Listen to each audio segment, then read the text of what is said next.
You can send a text to Antarctica in 2 seconds, but 3,000 years ago, hitting send meant literally running until you died. Let's say you are a powerful ancient ruler. You have absolute authority, a very fancy hat, and a slight problem. Your empire is massively, annoyingly large. If barbarians are casually strolling across your northern border, you can't exactly post a furious tweet about it. You need to alert your army, but your army is 400 miles away. In the ancient world, the speed of information was strictly limited to the top speed of a human, a horse, or whatever animal you could successfully strap a note to without it eating the note. And for thousands of years, humans went to genuinely absurd lengths just to tell someone far away that something was happening. Let's start with the most basic piece of communication technology, legs.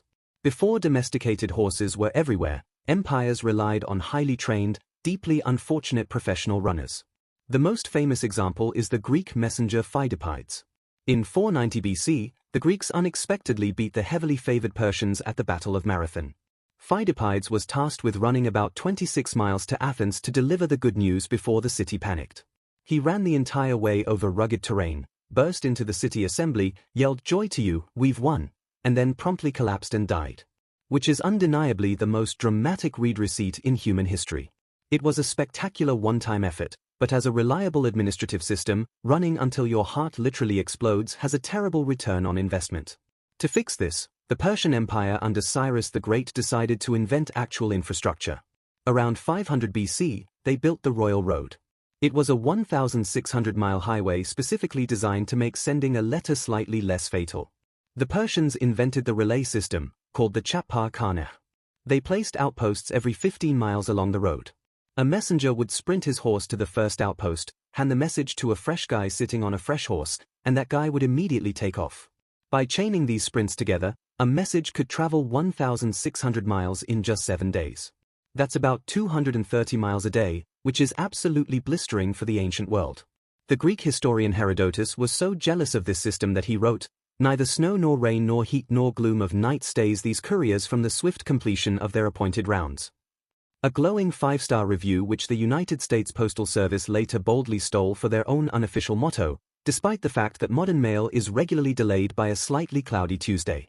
But horses still require roads, and roads can be blocked by annoying things like bandits, rival armies, or large puddles. If you really needed to get a message across enemy lines safely, you had to take to the skies. Enter the homing pigeon. Pigeons are effectively nature's flash drives.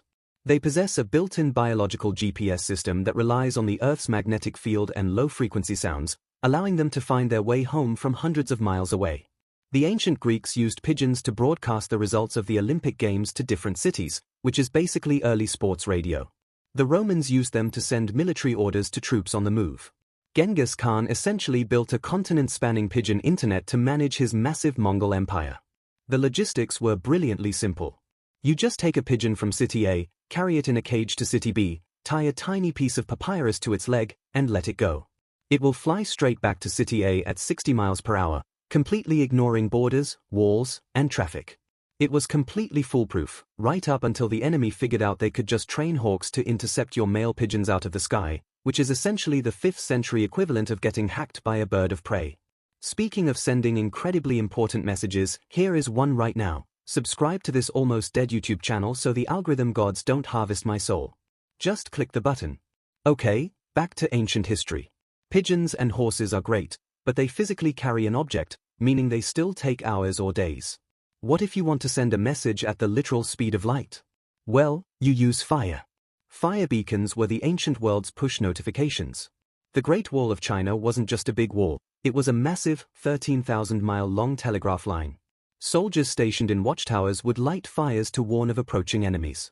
To make the smoke extra visible during the day, they burned dried wolf dung, which produces a uniquely dense, incredibly foul-smelling smoke that hangs in the air. If a tower saw the smoke, they immediately lit their own fire, passing the signal down the line. A warning could travel 500 miles in just a few hours. The problem with fire beacons, though, is that they are terribly limited. A giant fire on a mountain basically just means It conveys intense urgency, but absolutely zero nuance.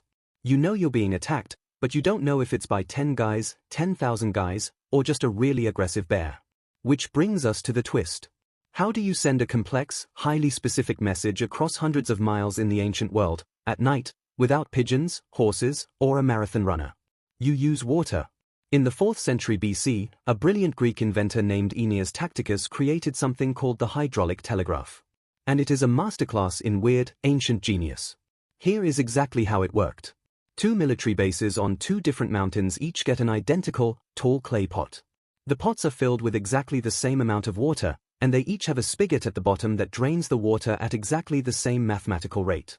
Inside each pot is a piece of cork floating on the water. Sticking up from the cork is a long wooden rod, marked with various specific messages on different notches.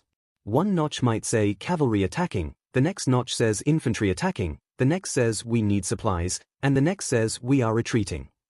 Second the torch drops, both soldiers open the spigots on their pots simultaneously. When Mountain A wants to send a message to Mountain B, the soldier on Mountain A waves a blazing torch. The soldier on Mountain B waves a torch back to say, I see you, I am ready. Then, Mountain A drops their torch out of sight. The exact second the torch drops, both soldiers open the spigots on their pots simultaneously. The water starts draining, and the wooden rods start sinking. Mountain A waits until the exact message they want to send, let's say, we need supplies, sinks completely level with the rim of the pot. The moment that specific notch hits the rim, Mountain A raises their torch again. Mountain B sees the torch and instantly shuts off their spigot. Because the pots, the water volume, and the spigot sizes are absolutely identical, Mountain B's water level has dropped to the exact same height as Mountain A's. Mountain B's soldier looks at where his rod is sitting, reads the notch right at the rim of his pot, and suddenly knows that Mountain A needs supplies. They manage to send a specific, complex text message over dozens of miles in the dark using nothing but gravity, some leaky buckets, and a couple of sticks. It is beautifully simple, heavily synchronized, and essentially the ancient Greek version of matching download speeds. If you daisy-chained a few of these mountains together, a detailed military order could cross an entire country in 20 minutes, entirely bypassing the need to sacrifice a runner or risk a pigeon to a hawk. For the vast majority of human history, distance was the ultimate enemy. Sending a message required massive public infrastructure, highly trained animals, mathematically precise plumbing, or risking a severe cardiovascular event. Ancient humans completely optimized the raw materials they had just to bridge the gap between 2 points on a map. They hacked biology, mastered fire, and perfectly synchronized water to ensure that when they needed to say something, it was heard. So the next time your Wi-Fi takes 3 whole seconds to load a web page, just be grateful you don't have to wait for a guy holding a leaky bucket to tell you what's going on.